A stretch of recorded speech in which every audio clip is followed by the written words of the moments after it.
Hello बच्चों, कैसे हैं आप सभी। स्वागत है आप सभी का आपके अपने चैनल वाणी एजुकेशन में, जहां हम कर रहे हैं क्लास 10th की मैथ, जहां पर आपको पूरा सिलेबस क्लास 10th की मैथ का एक एक क्वेश्चन का सोल्यूशन मिलने वाला है। तो बने रहिए हमारे साथ वाणी एजुकेशन चैनल पर। चैनल को सब्सक्राइब कर लीजिए, बेल आइकन प्रेस कर लीजिए ताकि आने वाली वीडियो का नोटिफिकेशन आपको मिलता रहे। आज हम शुरू करने जा रहे हैं अपना चैप्टर 3, जिसका नाम है दो चरों वाले रैखिक समीकरण। इससे पहले चैप्टर 1 और चैप्टर 2 हम कर चुके हैं। यदि आप चैनल पर नए हैं तो आप प्लेलिस्ट में जाकर आराम से उन क्लासेस को देख सकते हैं और समझ सकते हैं। तो चलिए शुरू करते हैं आज की क्लास।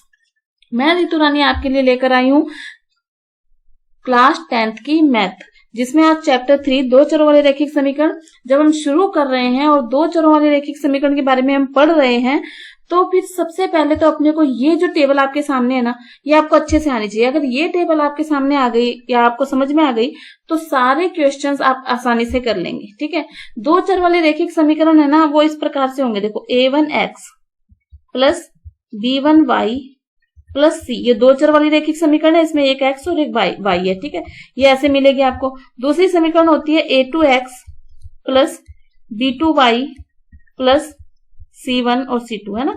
तो जो x के साथ होता है उसे हम a1 a2 मानते हैं, जो y के साथ होता है उसे y1 y2 मानते हैं, और जो अचर पद होता है उसे c1 c2 मानते हैं। और फिर तुलना करके हम क्वेश्चंस को हल करते हैं। अब तुलना कैसे करनी है वो देखो।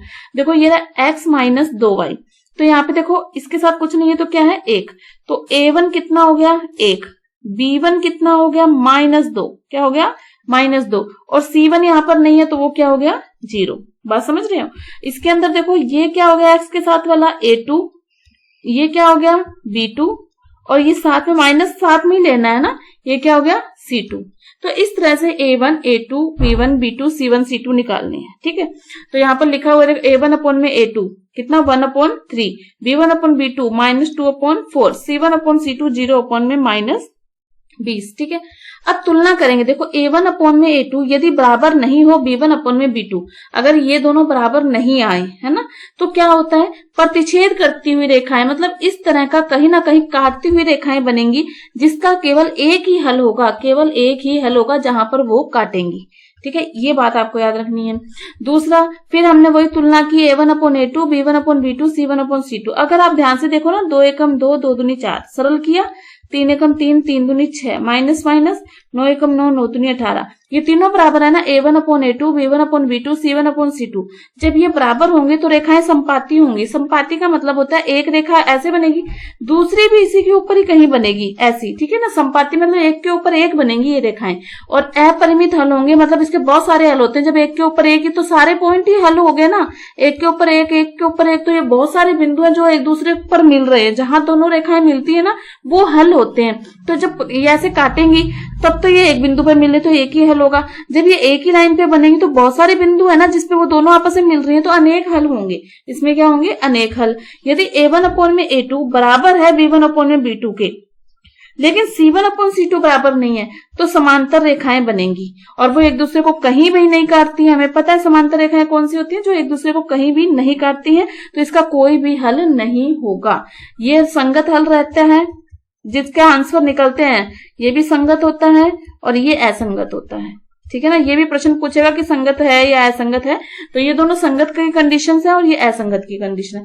समांतर कब बनेगी, जब दो बराबर हो और दो ये इसके बराबर नहीं हो। ठीक है, नोट कर लिया आपने, समझ में आया तो क्लास को लाइक कर दीजिए, शेयर कर दीजिए, बेल आइकन प्रेस कर लीजिए ताकि आने वाली वीडियो का नोटिफिकेशन आपको मिलता रहे। ठीक है, जल्दी कीजिए।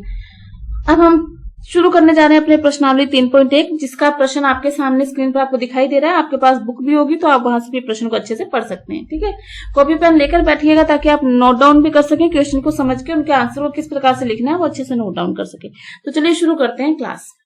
निम्न समस्याओं में रैखिक समीकरणों के युग्म बनाने हैं और फिर ग्राफीय विधि से उनको हल भी करना है। तो समीकरण दी नहीं हुई समीकरण हम बनाएंगे। तो कैसे बनाएंगे, कक्षा 10 के 10 विद्यार्थियों ने एक गणित की पहेली प्रतियोगिता में भाग लिया। यदि लड़कियों की संख्या लड़कों की संख्या से 4 ज्यादा हो तो प्रतियोगिता में भाग लेने वाले लड़कों और लड़कियों की संख्या ज्ञात कीजिए। ग्राफीय विधि से इसको हल करना है। ठीक है, तो अब इसको लिखना कैसे है, चलिए शुरू करते हैं। इसको लिखना कैसे है, सॉल्यूशन नंबर 1। अब हमें ना तो लड़कों की संख्या पता है ना ही लड़कियों की संख्या पता है, तो हम इसे मानेंगे। क्या करेंगे, माना लड़कियों की संख्या। ये लिखने का तरीका है, तो बिल्कुल इसी तरह से आपको लिखना है जैसा मैं लिख रही हूँ, क्योंकि देखो लिखने का तरीका भी हमें नंबर दिलाने के लिए बहुत महत्व रखता है ना। जिसकी राइटिंग अच्छी हो, जिसका लिखने का तरीका अच्छा हो, वो नंबर बहुत अच्छे ले सकता है। तो हम टारगेट अच्छा लेके चल रहे हैं, तभी तो हम अभी से तैयारी कर रहे हैं। तो लिखना कैसे है वो भी मैटर करता है, ठीक है। माना लड़कों की संख्या, लड़कियों की संख्या हमने x मान ली और लड़कों की संख्या हमने क्या मान ली, y। अब हमें पता है, ठीक है ना, कि कुल संख्या कितनी है, लड़के और लड़कियों की कुल संख्या कितनी है, 10। कितनी है कुल संख्या हमारे पास, 10। तो कुल संख्या यानी लड़के और लड़कियों को जोड़ा तो कितना आ गया हमारे पास, 10 आ गया। ये समीकरण नंबर 1 बन गई, ठीक है। फिर प्रश्नानुसार वो कह रहा है कि लड़कियों की संख्या लड़कों से 4 ज्यादा है, लड़कियों की संख्या ज्यादा है। किसकी संख्या ज्यादा है, लड़कियों की संख्या ज्यादा है, तो हमेशा लड़कों वाली में जोड़ेंगे। देखो बराबर करने के लिए, कैसे करने के लिए, बराबर करने के लिए। लड़कियों की ज्यादा है, लड़कियों की संख्या ज्यादा है, तो किसमें जोड़ेंगे हम, लड़के वाले में 4 जोड़ेंगे। ये समीकरण इस तरह से बनानी है, इस चीज को आप याद रखेंगे, ठीक है ना, कि अगर हमें लड़कियों की संख्या ज्यादा बोली है ना, तो हम जोड़ेंगे किसमें, लड़कों वाले में 4 जोड़ेंगे, तो ये बराबर हो जाएंगे। क्या हो जाएंगे, ये बराबर। अब हमारे पास 2 समीकरणें हो गई, समीकरण नंबर 1 और समीकरण नंबर 2, ठीक है। ग्राफीय रूप से हल करना है इसको हमें,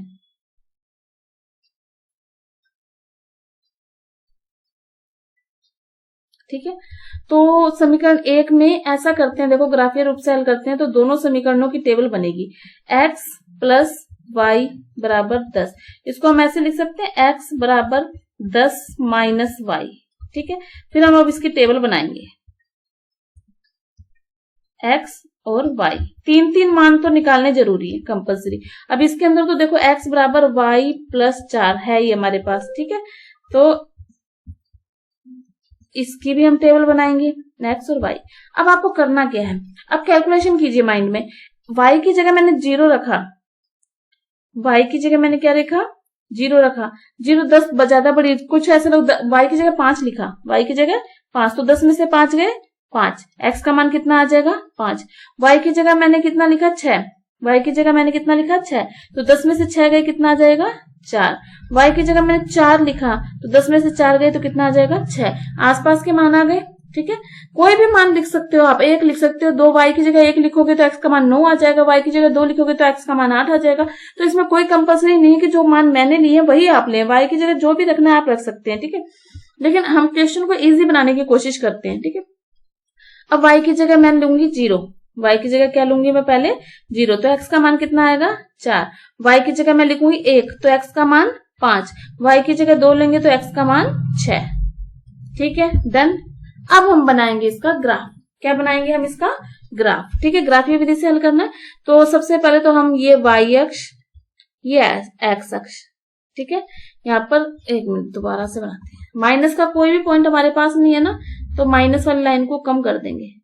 ये x डैश, ये y डैश, ठीक है। यहाँ पर क्या होता है, ओ बिंदु होता है 0, फिर 1 2 3 4 5 6, ठीक है। ऐसे ही इसमें 1 2 3 4 5 6, आपके ग्राफ में प्रॉपर लाइन बनी होंगी बढ़िया से, है ना, तो आप आराम से बना लोगे। अब देखो इसमें क्या करना है, x की जगह 5 है तो y का मान भी 5 है, तो x 5 ये रहा ना, तो y के तरफ चलो ऊपर 5 का है, ये रहा, ठीक है। ऐसे यहाँ पे पॉइंट लगा दो, लगा दिया। x के 4 है तो y का 6 है, x 4 है तो y की तरफ बढ़ो ऊपर 6, ये रहा x का 6।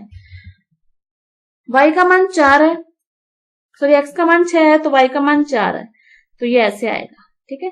तो यानी कि ये लाइन ऐसे बनेगी, ठीक है। x का मान 5 5 4 6 और ये 6 4, ठीक है। ये हो गया x के मान, एक लाइन बन गई। दूसरी देखो 4 और 0, y का मान 0 है, x का मान 4 है, y का मान 0 है, यही आएगा, ठीक है ना। 4 और 0, 5 और 1 यहाँ आएगा, 5 और 1, ठीक है। फिर 6 और 2, 6 और 2 यहाँ आएगा, 6 और 2, ठीक है, इस तरह से। अब ये जिस बिंदु पर काटेंगे, है ना, जिस बिंदु पर काटेंगे वो हमारा आंसर होगा, ठीक है। तो हमें देखना ये कहाँ काट रहे हैं, ये इससे देखो 6 से आगे काट रहे हैं तो ये काटेगा 7 पर। कहाँ काटेगा? 7 पर। देखो इधर से 3 पे काट रहा है ना, ऐसे है ना, 7 और 3 क्या आएगा आंसर? 7 और 3। जिस बिंदु पे काटेंगे ना वो हमारा आंसर होगा। कितना आंसर आएगा? 7 और 3। अंडरस्टैंड? इजी है। एक बार आप फिर से वीडियो को रिप्ले करके भी देख सकते हैं और समझ सकते हैं। तो इसमें अगर आपको नहीं समझ में आया तो आप कमेंट करके मुझे बताइए कि आपको समझ में नहीं आया है, ठीक है। मैं दोबारा से आपको समझाऊंगी। समझ में आ गया है तो थम्स अप कर दीजिए, और हाँ, अपना नाम और जगह का नाम कमेंट बॉक्स में लिखना मत भूलिएगा, ताकि मुझे पता लगे कि बच्चे कहाँ से जुड़कर अपनी तैयारी को मजबूत बना रहे हैं। डन? चले आगे, करो, डन करो, फिर चले आगे। चलिए नेक्स्ट क्वेश्चन देखते हैं, समझ में आएगा आपको, ठीक है। 5 पेंसिल और 7 कलमों का मूल्य 50 रुपए है। 7 पेंसिल और 5 कलमों का मूल्य 46 रुपए है। तो 1 पेंसिल और 1 कलम का मूल्य ज्ञात कीजिए, ठीक है। तो आप अपने इसके अंदर समीकरण बनाएंगे, बनाने के बाद हम उसको करेंगे। सबसे पहले हमें जब मूल्य मालूम ही नहीं है तो हम मूल्य मानेंगे। क्या करेंगे? मूल्य मानेंगे। सॉल्यूशन नंबर 2, माना पेंसिल का मूल्य, माना पेंसिल का मूल्य, माना पेंसिल का मूल्य कितना है? पेंसिल का मूल्य x रुपए। कितना है? x रुपए, ठीक है। माना कलम का मूल्य, माना कलम का मूल्य कितना है? कलम का मूल्य y रुपए। कितना है? y रुपए, ठीक है। फिर शर्तानुसार वो कह रहा है कि 5 पेंसिल और 7 कलमों का मूल्य है ना, 5 पेंसिल होगी, 7 कलम, कितने की आएंगी? 50 की। ये समीकरण नंबर 1। फिर वो कह रहा है कि 7 पेंसिल और 5 कलमों का मूल्य कितना है? 46 रुपए। कितना है? 46 रुपए। ये समीकरण नंबर 2। अब हमें इन दोनों समीकरणों को हल करना है, ठीक है। तो देखो 5x, यहां से ये जो है ना 5x प्लस 7y बराबर 50, यहाँ से x का मान निकालना, तो ये जाके माइनस में, तो यहाँ से देखो 5x बराबर कितना आ जाएगा? 50 माइनस 7y। अब ये जो 5 है वो कहाँ चला जाएगा? भाग में चला जाएगा। तो x बराबर आएगा 50 माइनस 7y बटा x, ठीक है। ऐसे दूसरी समीकरण हमारे पास 7x प्लस 5y बराबर 46, ये माइनस में चला जाएगा, यहाँ पे आ जाएगा 7x बराबर 46 माइनस का 5y, अब 7 बटे में चला जाएगा, x बराबर आएगा 46 माइनस 5y बटे में 7। अब आपको क्या करना है? y की जगह वैल्यू पुट करनी है और x के मान निकलते जाएंगे, तो 2 लाइनें बनेंगी, ठीक है ना। y की जगह वैल्यू पुट करोगे और x के मान निकलते जाएंगे। 3 कम से कम निकालने होते हैं तब हमारी लाइन सही बनती है। x x और y। अगर मैं y की जगह, यहाँ पे सॉरी 5 आएगा ना बटे में, हाँ 5, ठीक है। अगर मैं y की जगह 5 रखूं, 7 5 35, ठीक है। मैं माइंड में 35, 50 में से 35 गए 15, 15 में 3 का भाग दिया 3, कितना आ गया? 3। तो y की जगह 3 रखा तो x की जगह कितना आ गया? 3। बात समझ रहे हो? y की जगह कितना लिखोगे? 5, 5 7 5 35 हो जाएगा, गुणा हो जाएगा, 35 हो गया। 50 में से 35 गए 15 आ जाएगा, 15 में 5 का भाग दिया तो कितना आएगा? 3, ठीक है। अब मैंने y की जगह 0 लिखा, कितना लिखा y की जगह? 0। तो 0 को 7 से गुणा करो, 0, तो 50 में 5 का भाग देंगे तो कितना आएगा? 10, ठीक है। अब मैंने y की जगह 10 लिखा, कितना लिखा? 10। y की जगह कितना लिखा मैंने? 10, ठीक है। तो 10 लिखा तो 70 हो गया, 50 में 70 गए 20, 20 में 5 चौके 5 चौके 20 है ना, लेकिन माइनस का, क्योंकि 50 में से 70 घटाओगे ना तो बड़ी संख्या माइनस किया तो माइनस क्या आएगा? माइनस का 4, ठीक है। अब ऐसे यहां पर लिखेंगे, अगर पहले y की जगह 0, y की जगह कितना लिखूं मैं? 0, तो y ये सारा 0 हो गया, तो ये हो गया 7, 46 में 7 का भाग दें, 7 6 42, 6 आ गया x का मान, ठीक है ना। x का मान कितना आ गया? 6। फिर क्या करेंगे?